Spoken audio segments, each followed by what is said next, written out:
Assalamualaikum warahmatullahi wabarakatuh. Hai teman-teman semuanya, jumpa lagi nih bareng aku tentunya di program Batu Beling Podcast Sinergi Visi dan Kreasi. Nah, kali ini kita kedatangan tamu spesial nih. Mau tahu apa yang bakal aku ulik nih di podcast kali ini dan siapa sih untuk tamu kita kali ini? Aku mau ingetin buat kalian semua, jangan lupa like, subscribe, dan klik tombol loncengnya biar gak ketinggalan info dari kami.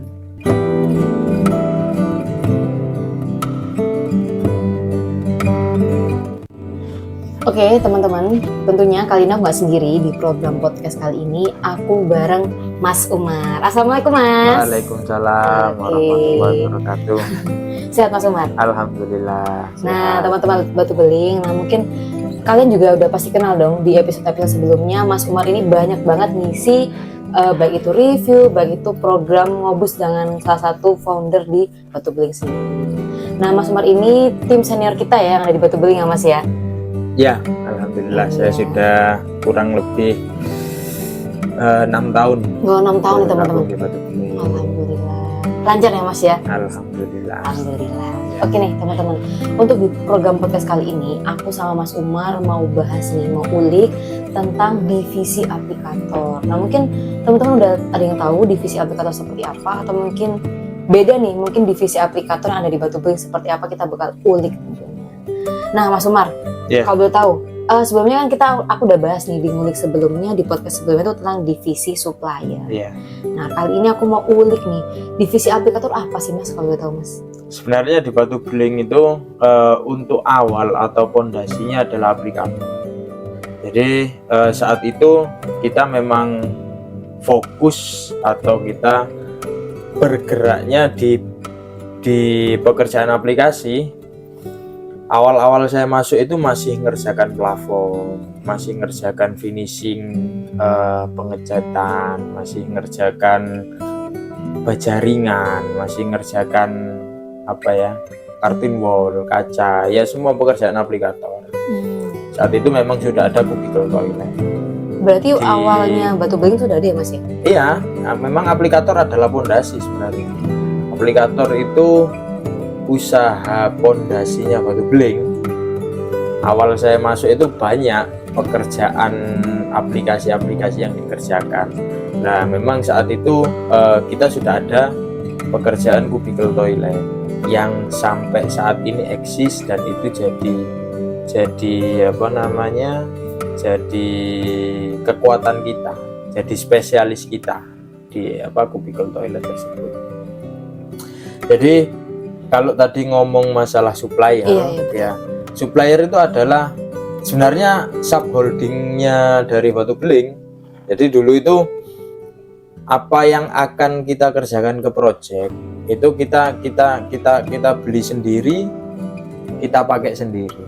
Jadi lama-lama ada pemikiran ngapain juga kita beli terus kita pakai saja. Kalau bisa kita jual sekalian. Jadi itu ya Mas ya. Muncullah supplier.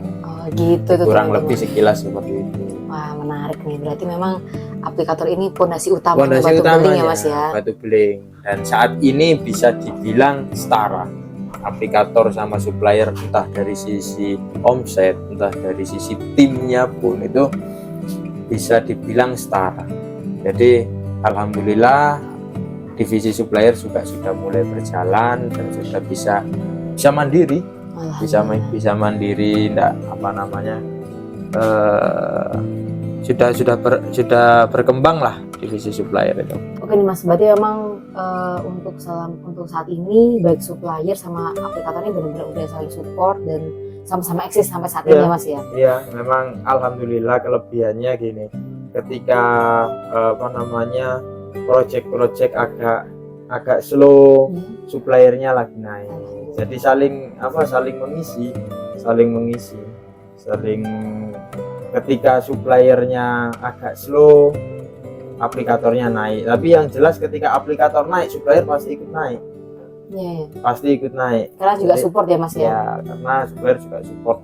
Selain support internal, juga eksternal. Nah kalau tahu nih Mas, kira-kira kalau peran sendiri nih dari divisi atau tim aplikator sendiri gimana Mas? Peran tersendiri saya rasa saling mengisi saja ya, Salim. Ya itu tadi yang saya sampaikan, ketika aplikator sedang naik growth-nya, pasti supplier ikut naik. Jadi ketika aplikator posisi landai, bisa jadi suppliernya yang menopang gitu, karena memang sudah sama-sama jalan. Alhamdulillah kalau gitu. Kurang lebih seperti itu. Kalau sejauh ini Mas, tadi kan Mas Umar sempat spill dikit ya, ternyata fondasi utama dari Batu Beling adalah aplikator sendiri, dan Mas Umar juga udah spill juga ternyata kubikel toilet yang mungkin teman-teman dan sahabat Batu Beling udah denger kemana-mana ya, itu ternyata awal mula juga sudah ada. Dan untuk sampai saat ini Mas, project apa aja sih yang udah dilakuin teman-teman ataupun divisi aplikator sendiri? Kalau dari segi project, kita ngomongnya yang spesifik ya, misalkan dari produk unggulan. Iya, betul. Kita memang kuat di kubikel toilet. Projectnya sudah melalang buana, Mbak. Sudah dari ujung timur, ujung barat, ujung utara, ujung semuanya selatan, merata ya seluruh Indonesia Mas ya, semua. keren sekali. Iya, sudah pernah semua. Jadi project di masing-masing kota sudah pernah ada. Selain kubikel toilet Mas, kira-kira ada lagi nggak kalau dari aplikator? Pengembangannya kalau di aplikator kan kita bergeraknya di bidang jasa, ya. Ada di bidang produk. Produk itu kita memang produksi. Kita sebagai produsen yang sejenis toilet juga. Karena kita besar dari toilet, tentu membesarkannya ya tidak jauh dari toilet. Nah, jadi kita punya produk portable toilet. Ada produk portable toilet. Jasa itu jasa kalau sejenis toilet ya Kak. Kubikel toilet kan juga jasa, iya, jasa aplikasi ya. Lalu ada jasa rental toilet, kita juga ada pengembangan jasa itu. Ada jasa apa namanya? Kalau di interior ada press APL, ada jasa cupping CNC, ada produk silustone. Ya ada ya, kita mulai mengembangkan beberapa core bisnis ya. Kalau untuk yang terbaru nih Mas di aplikator sekarang ini ada apa nih? Mungkin project yang terbaru ya, mungkin dari teman-teman sahabat Batu Beling belum ada yang tahu itu apa ya Mas? Project apa produk? Produknya. Produk ya. Yang dibilang kategori baru dan eksis kayaknya portable toilet. Portable toilet ya. Kayaknya portable toilet. Kenapa? Memang portable toilet insya Allah baru launching produk itu di tahun 2018-2019. Launching produk toilet portable itu 2018 ke 2023 berapa? Berjalan 5 tahun. Iya betul. Ya itu yang masih eksis lah. Oh masih eksis ya. Mas aku sempat ini sih dari Mas Umar spill ya portable toilet. Nah aku pernah dengar juga, dan kalau di Batu Beling itu pernah ngerjain project portable toilet di Garuda Shield. Itu kayaknya kuantitinya tuh banyak banget ya Mas, kayak nggak sedikit gitu. Itu gimana tuh Mas? Bukan ngerjain di Garuda Shield, jadi ada event tahunan dari Angkatan Darat kalau nggak salah, kerjasama dengan US Army. Nah, itu latihan gabungan Indonesia sama Amerika dan beberapa negara sih sebenarnya. Ada kalau event besar seperti itu kan biasanya ada IO-nya. Iya. Ada IO-nya. Kebetulan IO-nya itu yang hubungin kita untuk mensuplai di sisi toiletnya tersebut. Toilet ada toilet portable, ada wastafel sebenarnya. Jadi di tahun insya Allah di tahun 2021 itu COVID itu tahun berapa ya? Iya 2020 sampai 2021 ya. Itu saya ingat COVID kok. Kenapa? Yang saya ingat itu teman-teman produksi banyak yang tumbang. Nah itu saat itu. Tantangannya apa aja Mas? Tantangan itu di COVID terus habis itu punya pemenuhan ya, seenggaknya dari customer itu sampai kualitasnya banyak. Gimana Mas tantangannya? Ya memang seru, memang saat itu di tahun pertama. Saat itu pesanan enggak banyak sih, pesanan kurang lebih 200-an kalau nggak salah ya. Mas 200 nggak banyak, nggak sedikit mas. Ya itu memang waktunya deadline-nya mepet banget.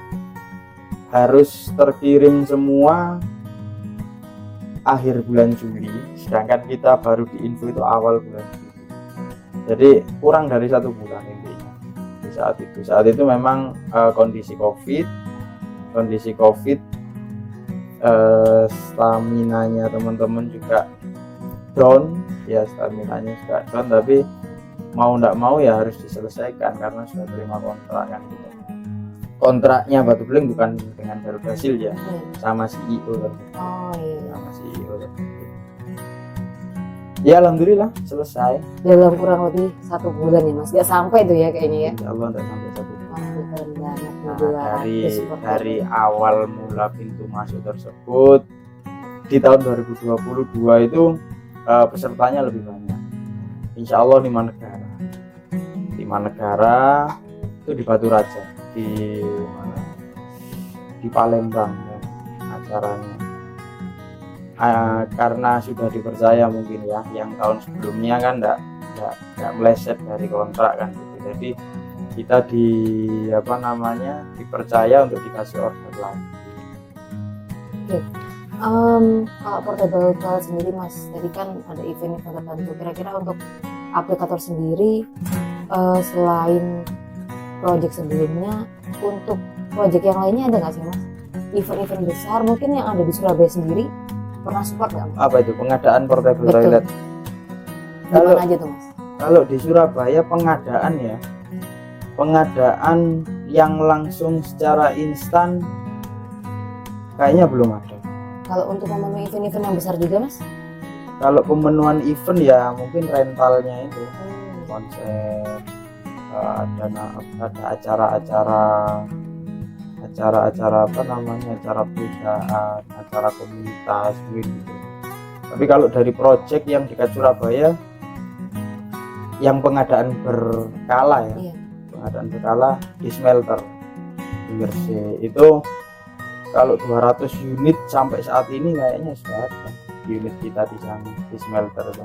Kan pengadaannya nggak langsung instan, Iya. pengadaannya 4, 6, gitu, 2 unit gitu, macam seperti itu. Oke, menarik juga ya yang disampaikan oleh Mas Umar tadi untuk salah satunya pemenuhan baik itu project ataupun produk yang ada di aplikator sendiri. Dan disampaikan juga sama Mas Umar ya, ternyata aplikator Surabaya di Batu Beling sendiri udah melalang buana. Gak hanya di Surabaya aja, gak hanya di Jawa Timur, bahkan dari Indonesia ujung barat sampai timur disampaikan Mas Umar tadi ya, udah pemenuhan sebegitu ini. Sudah pernah. Kira-kira Mas, tantangan tersendiri dari Mas Umar, karena tim senior nih, ada cerita unik apa sih Mas, khususnya di tim aplikator sendiri? Cerita unik apa ya? Ya mungkin yang paling berkesan pengadaan yang untuk Garuda Shield itu tahun kemarin, tahun 2022, karena pesertanya lebih banyak dari 5 negara, itu 320-an unit. Itu memang udah nggak sampai 1 bulan ya Mas? Orderannya, iya nggak sampai 1 bulan. Jadi yang paling berkesan itu setelah kontrak, misalkan ya saya terima kontrak tanggal 10, 3 hari setelah kontrak berarti tanggal 13 ya, misalkan tanggal 13 Juli ya. Itu langsung masuk 2 fuso setiap hari itu terus. Dalam keadaan COVID ya Mas ya? 2 fuso ya. Keren Jadi sekali. itu yang paling berkesan. Kalau kendala ya ya ada saja kendala-kendala hal teknis, tapi alhamdulillah bisa terselesaikan Dalam waktu kurang yang 1 bulan tadi ya Mas ya? ya. Ya Mas Umar, mau tanya nih, harapannya Mas Umar ke depannya untuk aplikator sendiri, khususnya di Batu Beling itu seperti apa sih Mas? Ya harapan saya untuk teman-teman saya yang yang sama-sama berjuang ya. Kita memang sama-sama mencari nafkah untuk keluarga yang di rumah. Ya harapan saya kita sama-sama kerja secara totalitas. Karena apa? Semakin perusahaan berkembang, otomatis kita juga berkembang. Kan gitu. dari sisi manapun, dari sisi pengalaman, dari sisi finansial, dari sisi pendapatan, ya otomatis kita ikut berkembang juga kan gitu. Jadi harapan saya ya kita sama-sama saling Support ya, Mas. support, kita sama-sama saling kerjasama. Oke, terima kasih Mas Umar sebelumnya. Siap. Udah sharing bareng di podcast kali ini gimana divisi aplikator, udah kemana aja, ternyata seluruh Indonesia pun udah hampir merata ya untuk kebutuhan pemenuhan dari produk aplikator sendiri. Dan mungkin teman-teman yang masih kepo nih untuk produk aplikator apa aja sih yang ada di Batu Beling, bisa banget cek juga di web kita, itu ada batubeling.co.id atau batubeling.com. Bisa juga kalian cek di web sana biar kepoin tentang produk aplikator dan supplier yang ada di Batu Beling. Oke Mas Umar, semoga harapan yang diinginkan Mas Umar untuk tim aplikator di Batu Beling sendiri semoga lebih baik ke depannya. Terus semoga semakin saling support kerjasama antara tim aplikator. Terima kasih Mas Umar untuk waktunya, dan teman-teman Batu Beling terima kasih telah tonton video ini sampai akhir. Aku ingetin juga jangan lupa like, subscribe, dan klik tombol loncengnya agar tidak ketinggalan video dari kita. Terima kasih. Wassalamualaikum warahmatullahi wabarakatuh. See you on the next podcast.